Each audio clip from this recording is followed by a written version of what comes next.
کہے کہ ہمارا رب اللہ ہے، پھر اس پر جم جائے. ان پر فرشتوں کا نزول ہوتا ہے. نہ کوئی غم کرو نہ خوف، خوشیاں مناؤ جنت کی جس کا تم سے وعدہ کیا گیا تھا.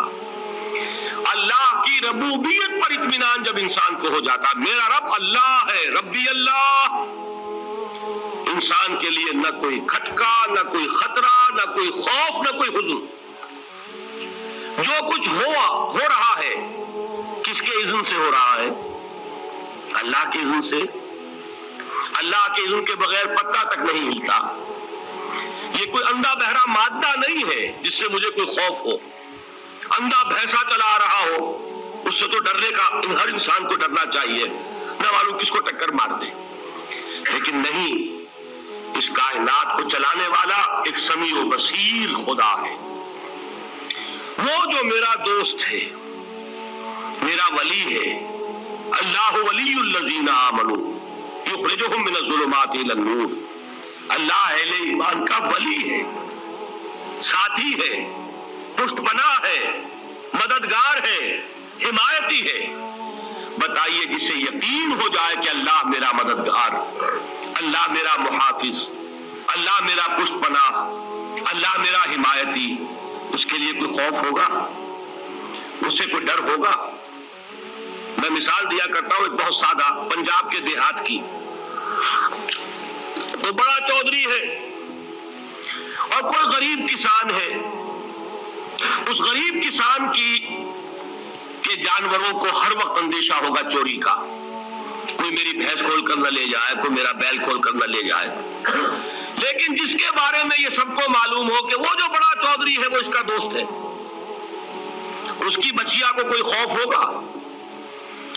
اس کی بھینس پر کوئی ہاتھ ڈالے گا؟ اسے کوئی اندیشہ ہوگا؟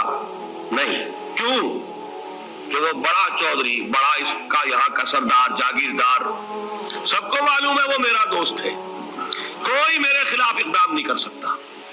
اس دنیا میں یہ چھوٹی سی بات اگر آپ کے دلی اطمینان اور سکون کا باعث بن سکتی ہے تو ذرا تصور کیجئے.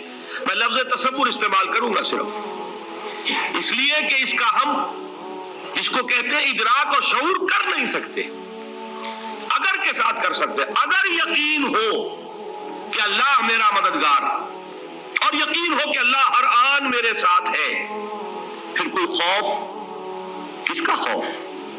کوئی شے اللہ سے بالا تر ہے؟ کوئی قوت اس سے زیادہ طاقتور ہے؟ کوئی اس کے ارادے کو بدلنے والا ہے؟ کوئی اس کی مشیت کے آڑے آنے والا ہے؟ یہی بات ہے جو حضور نے فرمائی. یہ ایمان کا حاصل ہے لب لباب کہ دیکھو اچھی طرح اس بات کو ذہن نشین کر لو. اگر تمام انسان مل کر تمہیں کوئی نقصان پہنچانا چاہے نہیں پہنچا سکتے مگر جو کچھ اللہ نے لکھ دیا ہو، اور تمام انسان مل کر تمہیں کوئی نفع پہنچانا چاہے نہیں پہنچا سکتے مگر وہ شے جو اللہ نے طے کر دی ہو. آپ پھر میں کہوں گا ذرا طاری کیجئے، اسے فرض کیجئے، اسے سوچئے. اگر اس حدیث پر ہمارا دل ٹھکا ہوا ہو تو کسی سے ڈر ہوگا؟ یہ مجھے نقصان نہ پہنچا دے، یہ میری رپورٹ خراب نہ کر دے، یہ میری انکریمنٹ نہ رکوا دے، یہ میرا یہ نہ بگاڑ دے، یہ میرے یہ نقصان نہ پہنچا دے. اس کا ڈر، اس کا ڈر، اس کا خوف، اس کی خوشامد، اس کے لیے جا کر طرح طرح سے اپنی عزت نفس کو ذلیل کروانا اس کے سامنے. یہ سب کچھ کیوں کرتا ہے انسان؟ جب سمجھتا ہے کہ اس کے ہاتھ میں میرا کوئی نفع ہے، اس کے ہاتھ میں میرے لیے کوئی ضرر ہے، یہ مجھے کوئی گزن پہنچا سکتا ہے، یہ مجھے کوئی نقصان پہنچا سکتا ہے، یہ میرا کوئی کام بنا سکتا ہے، یہ میری کوئی ضرورت پوری کر سکتا ہے. اسی کا نام شرک ہے. جہاں آپ نے یہ سمجھا کہ غیر اللہ کے اندر کوئی طاقت موجود ہے وہی شرک ہے. بتوں سے تجھ کو امید ہے، خدا سے نو امیدی، مجھے بتا تو صحیح اور کافری کیا ہے. شرک تو یہ جس پر بھی تمہیں یہ خیال ہے کلمہ ہے، یہ کلمہ سوم لا حول ولا قوت الا باللہ. ذرا اس پر دل کو کبھی اگر آپ تصور کریں، پھر فرض کریں، دل ٹھک جائے اس پر، کوئی طاقت نہیں. یہی بات تھی جو شیخ عبد القادر جیلانی رحمۃ اللہ علیہ نے اپنی وصیت میں اپنے بچے سے کہی. 11ویں دینے والے ہیں، لیکن حضرت شیخ عبد القادر جیلانی کی وصیت اور تعلیمات کو کتنے لوگ نہیں جانتے ہو. یہ جن مقامات تک پہنچے ہیں وہ کس چیز کی بدولت پہنچے؟ انہوں نے جو پیغام دیا وہ کیا تھا؟ اے میرے بچے، اس طریقے سے قرآن مجید میں حضرت لقمان کی نصیحتیں جو ہے نقل کر دی گئی ہیں. میں یہ عرض کروں گا بالفرض اگر قرآن حضرت عبد القادر جیلانی کے بعد نازل ہوا ہوتا تو شیخ عبد القادر کی یہ نصیحتیں بھی قرآن میں درج ہوتی. اتنی اونچی نصیحتیں ہیں. اے میرے بچے، اس حقیقت کو ذہن نشین کر لے، لا فاعل فی الحقیقت ولا مؤثر الا اللہ. اس کائنات میں نہ کوئی فاعل حقیقی ہے نہ مؤثر حقیقی ہے سوائے اللہ کے. کسی شے میں کوئی تاثیر نہیں اگر اللہ نہ چاہے. آگ جلا نہیں سکتی اگر اللہ نہ چاہے. پانی ڈبو نہیں سکتا اگر اللہ نہ چاہے. زہر ہلاک نہیں کر سکتا اگر اللہ نہ چاہے. کوئی چیز فائدہ نہیں پہنچا سکتی اگر اللہ نہ چاہے. تو در در پہ کیوں سر جھکاتے ہو؟ در در پر کیوں جبیسائی کرتے ہو؟ سب کے سامنے کیوں ہاتھ پھیلاتے ہو؟ ایک اللہ سے مانگو. ایک اللہ کے سامنے زمین پر اپنی جبین رکھو.